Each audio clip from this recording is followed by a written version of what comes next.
सरपंच साहेब, आज आपण या ठिकाणी मोठ्या संख्येने या ठिकाणी जमलेला आहेत. रस्त्याचा एक तुमच्या अनेक दिवसापासून वाद आहे, नेमकं काय कारण आहे वादाचं? वाद नसून ही काय होतंय, राजकीय ह्याच्या श्रेयासाठी दोन्ही बाजूने काय झालेलं आहे, व्यापलेलं आहे.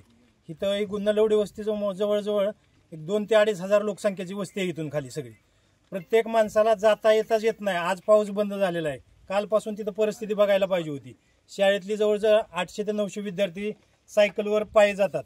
किती तर वेळा घसरून पडून माघारी जावं लागते त्यांना. तसेच इथल्या कुठल्याही शेतकऱ्याला विचारा किती वेळा आतापर्यंत तिथे ॲक्सिडेंट झाले. ते शासनाला आम्ही भरपूर वेळा निवेदन दिलं, ते ग्रामसभेचा ठराव करून दिलेला आहे. ह्याच्या पुढे आता आमच्याकडे पर्याय नाही, आम्ही उपोषणाला ठाम आहे.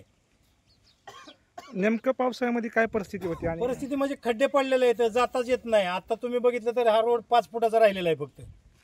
पोलीस स्टेशनला वारंवार आम्ही तक्रारी दिलेल्या आहेत. त्या इथं सर्कल मॅडम आलेत आहेत, तहसीलदारला दिलेला आहे, ग्रामविकास मंत्र्यापर्यंत, मुख्यमंत्र्यापर्यंत आम्ही आतापर्यंत पाठपुरावा केलेला आहे. साधारणतः ह्या वस्तीवरती किती लोक राहतात? किती लोकसंख्या आहे वस्तीची?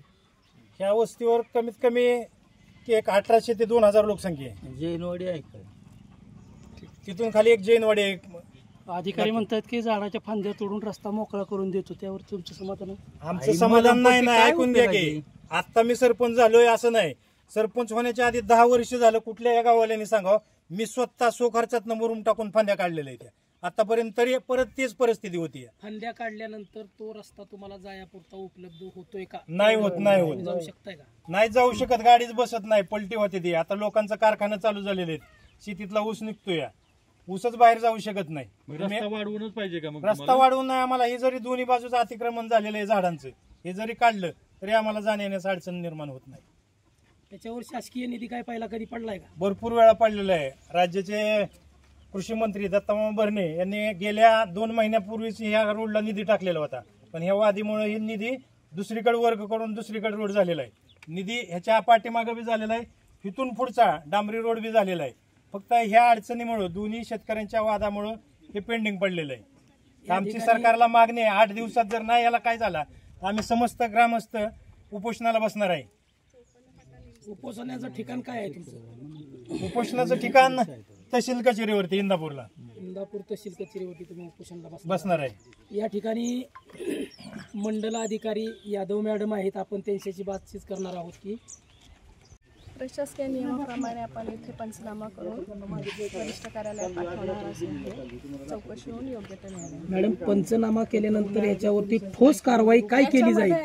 तुम्ही गावातल्या सर्वांनी एकत्र बसून तुमचे जे वादविवाद आहेत ते मिटवणं जास्त महत्त्वाचं. गाव पातळीवर जर वाद मिटत असतील तर ते वाद तुमच्या शासकीय कार्यालयापर्यंत कधीच आले नसते.